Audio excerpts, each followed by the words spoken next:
Bom, galera, então vamos começar a segunda função inorgânica, que é a parte de bases. E eu peço que vocês tenham bem atenção mais uma vez em como você utiliza a base, para que ela serve, quais são as propriedades e menos, claro, eu já estou insistindo com nomenclatura. Então é um ótimo dia para você aprender química. Vem comigo, vamos trabalhar que vai ser muito bacana. Vamos nessa!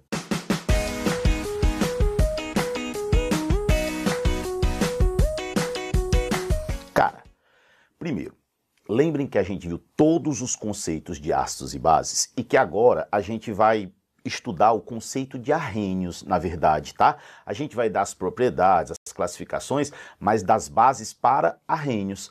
Tu vai primeiro lembrar o seguinte, uma base para arrênios é aquela substância que quando é colocada em água, ela libera a hidroxila, né? Que é o OH-. Então, de boa. Então, ó, eu coloquei aqui, só para que a gente possa lembrar tranquilamente, de que substâncias que em água liberam OH-, que é a hidroxila, são consideradas bases no conceito de arrênios. O que é que eu peço que vocês lembrem? As bases, na maioria das vezes, elas são compostos iônicos. Se um composto iônico liberar íon, o nome é dissociação. Se for um composto que tem ligação covalente, aí vai ser ionização. Então, ó, dissociar, composto iônico. Ionizar, composto covalente. Se vocês olharem aqui para o NaOH, que é a base mais importante, que é o hidróxido de sódio, a soda cáustica, a gente vai começar vendo o seguinte. Poxa, o sódio, ele é metal. Oxigênio e hidrogênio, a gente pode dizer que eles são ametais. E se eu tenho metal com a metal, com certeza a ligação aqui ela vai ser uma ligação iônica. Vejam como é importante, tá? Sempre a gente ficar revisitando essa parte de ligações. Então, metal com a metal, a gente vai ter a ligação iônica. Boa. Gente, o sódio é da família 1A. Se ele é da família 1A, o NOx dele vai ser mais 1. Se ele é mais 1, a hidroxila toda, esse resto aqui vai ser menos 1. Vocês estão percebendo que o NaOH é sólido. Poxa, por que ele é sólido? Porque os compostos iônicos a temperatura ambiente são sólidos, porque a ligação iônica é uma ligação muito forte, né? A gente viu lá nas propriedades. Então, se você pegar o NaOH e colocar dentro da água, o que tu vai ter é a formação de Na+ aquoso, e além do Na+ aquoso, eu teria OH- também aquoso. Gente, esse aquoso significa dissolvido em água. E aqui eu queria acrescentar uma coisa, dissolvido em água. Uma coisa legal é que pode cair na prova tranquilo. Gente, como é que a água, ela dissolve o íon? Ela vai envolver aquele íon. Como é que seria isso? Poxa, se o Na+ é positivo, o que vai chegar perto dele é a parte da água que é negativa. Então a gente vai ter isso daqui, ó. Olha só. A gente sabe que a água é H2O, que o oxigênio é mais eletronegativo, então o oxigênio é negativo e os hidrogênios aqui eles são positivos. Então a água se aproxima do íon. Aí lá vai, ó, vou colocar várias águas aqui, ó, outra água, colocar aqui uma outra água. Então várias águas se aproximam desse íon, sempre pelo oxigênio, porque o oxigênio é negativo. E aí eu formo uma camada ao redor desse íon. Cara, a camada ao redor desse íon a gente vai chamar de camada de solvatação ou então camada de hidratação. E ela tem duas utilidades, gente, essa camada. A primeira utilidade é separar os íons, porque eu tenho uma camada ao redor do Na+, e eu tenho uma camada ao redor do Cl-, só que o Cl- ele é atraído pelo hidrogênio da água. Então eu tenho essa situação aí, ó. O hidrogênio da água, que é a parte positiva, é que se aproxima do Cl-. Então eu tenho esse esquema aqui. Tá aqui, ó, positivo, positivo, positivo, positivo. Então a água ela fica ao redor do Na+ e ao redor do Cl-, impedindo que eles encostem, formem o NaCl e precipite de novo. Então toda vida que eu dissolvo uma substância na água, a água envolve essa substância, formando essa camada, chamada camada de solvatação. Vou até escrever aqui, ó, essa camada de solvatação. Camada de solvatação, que no caso da água pode ser chamada camada de hidratação. Então você diz que esse íon ele foi hidratado. E quais são as duas utilidades dessa camada? Não deixar os íons encostarem e estabilizar o íon. Como eu tenho um positivo, enche de negativo ao redor. Como eu tenho um negativo, enche de positivo ao redor. Isso quer dizer o quê? Que eles ficam estáveis, ficam na boa. Então essa camada estabiliza o íon e separa os íons. Camada de solvatação. Na boa isso daí, vamos dissociar outras bases. Lembre, a base ela é iônica, ela vai se dissociar. Vamos colocar outras. Se vocês pegassem na prova MgOH2, hidróxido de magnésio, o que é que vocês sabem? Magnésio da família 2A. Se ele é da família 2A, o NOx desse cara, ele é mais 2. A hidroxila, ela é menos 1 e eu tenho duas hidroxilas. Aí agora eu vou separar. Eu separo o magnésio das hidroxilas, então eu passo a ter Mg2 aquoso, quer dizer, dissolvido em água, mesma coisa, hidratado, na boa. E além do Mg2+, eu passo a ter 2 OH- também aquoso. Por que que 2? Porque tinha duas hidroxilas. Então o número de hidroxilas que eu tiver, eu coloco antes da hidroxila. Na boa. Você vê AlOH3. Pô, o alumínio tem NOx fixo. O NOx fixo do alumínio é mais 3. E a hidroxila é menos 1. E eu tenho 3 hidroxilas. Então como é que ficaria isso aqui? Al3+ aquoso mais 3 hidroxilas. 3 OH- aquoso. Feito, de boa. Agora, cuidado, coloquem uma atenção bem aí. NH3 é uma base inorgânica diferente. Vocês estão vendo que o NH3 não tem hidroxila. Mas quando ele é colocado em água, ocorre a formação da hidroxila. Então o NH3, ao reagir com a água, produz NH4+, ó, e libera OH-. Então, o NH3 na água produz NH4+ e OH-. Vamos lembrar que o NH3 é a amônia, substância que pode ser usada para limpar a gordura de forno. Tem umas substâncias que limpam forno, que tiram a gordura quando está muito pregando ali, que tem um cheiro podre. E esse cheiro podre muitas vezes é de amônia. Também se usa alguns produtos de tintura de cabelo com essa porcaria aqui. Então, com amônia que tem um cheiro muito forte. Quem já deu uma cheirada na amônia certamente sabe que o cheiro é terrível. Então, isso daí seria a amônia. E quando eu tenho a solução aquosa de amônia, a gente chama de amoníaco.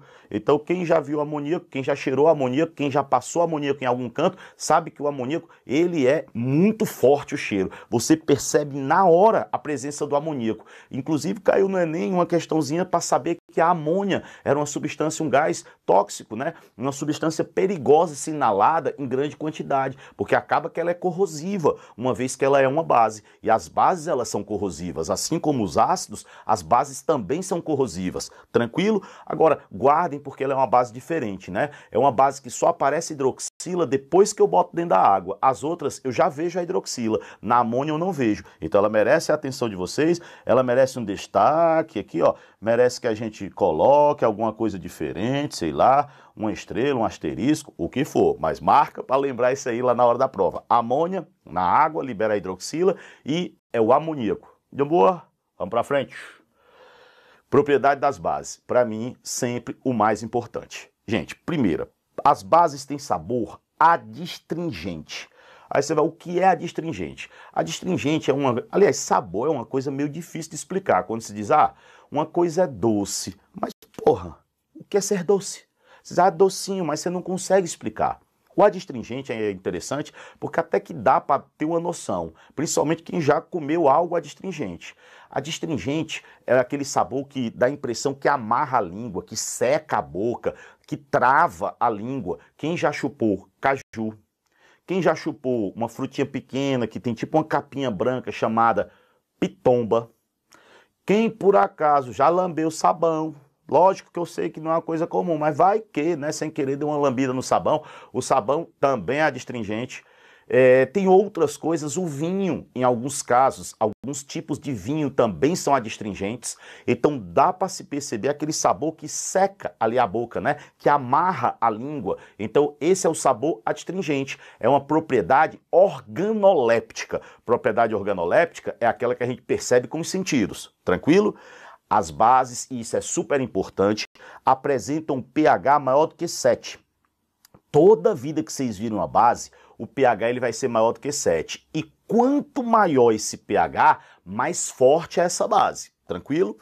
Modificam a cor dos indicadores. Gente, só lembrando que indicador é aquela substância que muda de cor segundo eu tenho um ácido ou uma base. Lá na parte de ácidos, eu até disse para vocês que o indicador mais importante que nós temos é a fenolftaleína. Vou relembrar aqui, ó, fenolftaleína. A fenolftaleína ela fica rosa na presença de uma base e ela fica incolor na presença de um ácido. Então, isso aí é o indicador mais importante que nós temos, tá? Mas tem outros, azul de bromotimol, metil-orange, entre outros, tá? Mas importante, vamos saber esse daí. Eu fico tranquilo com isso. E, cara, lembrem que as bases, em geral, são compostos iônicos. A gente viu lá no NaOH, né? Se são compostos iônicos, quer dizer que as bases, elas conduzem corrente elétrica na água, porque tem íons. E quando estão fundidas, gente, fundida significa no estado líquido. Quando um composto iônico passa para o estado líquido, eu tenho íons livres também. Se eu tenho íons livres também, significa que a base ela vai conduzir corrente elétrica na água e fundida. O ácido só conduz na água, porque o ácido tem ligação covalente, né? Então ele só conduz na água, enquanto que a base conduz na água e fundida, porque ela é um composto iônico. E por último, gente, uma propriedade que cai demais em prova e que a gente sempre tem que saber, as bases neutralizam os ácidos. A reação mais importante da química, como eu já citei e vou citar mais milhões de vezes, é a reação ácido mais base da sal e água. Lembrar que na reação ácido mais base, dando sal e água, se eu tiver ácido forte e base forte, eu vou liberar bastante calor, tá certo? Reação de neutralização super importante, a do ácido clorídrico do estômago. Um dos medicamentos mais usados, leite de magnésia, né? Leite de magnésia sempre tem que ser usado com cuidado, porque se você tomar pouco, uma colher de leite de magnésia, ele funciona realmente como antiácido. Agora, se você tomar demais, ele vai funcionar como laxante, então você vai acabar vazando integralmente, tá? Você vai acabar fundindo, passando para o estado líquido, ou seja, tendo graves problemas, dá uma diarreia inesquecível. Isso se você tomar leite de magnésia demais. Então, as bases neutralizam os ácidos. Outra coisa que sempre temos que lembrar, se eu quero neutralizar um ácido no meu organismo, eu tenho que buscar neutralizar esse ácido no meu organismo usando uma base fraca. Porque se eu usar uma base forte, eu posso até neutralizar, mas ela vai causar danos bem piores. Por exemplo, você está com acidez estomacal, você não vai tomar uma colher de soda cáustica. Você não vai tomar uma colher de cal, pela misericórdia. Você não vai colocar uma base forte, porque o que não estava lascado, lasca agora, né? Então, se você quer neutralizar no seu organismo, sempre vai procurar uma base fraca. Agora, se você quer neutralizar, por exemplo, um ácido que foi derramado no chão, aí não é uma base fraca, é a base mais barata que você tiver. Normalmente se usa cal, porque cal é a base mais barata que tem. Então a reação ácido-base, eu vou me repetir várias vezes, gente, porque quanto mais vezes vocês ouvirem, melhor. É uma reação muito, mas muito importante, tá? E sempre lembrar dessa história, se for no meu organismo, eu busco uma base fraca. Pode ser hidróxido de magnésio, pode ser hidróxido de alumínio, tá? Entre outros.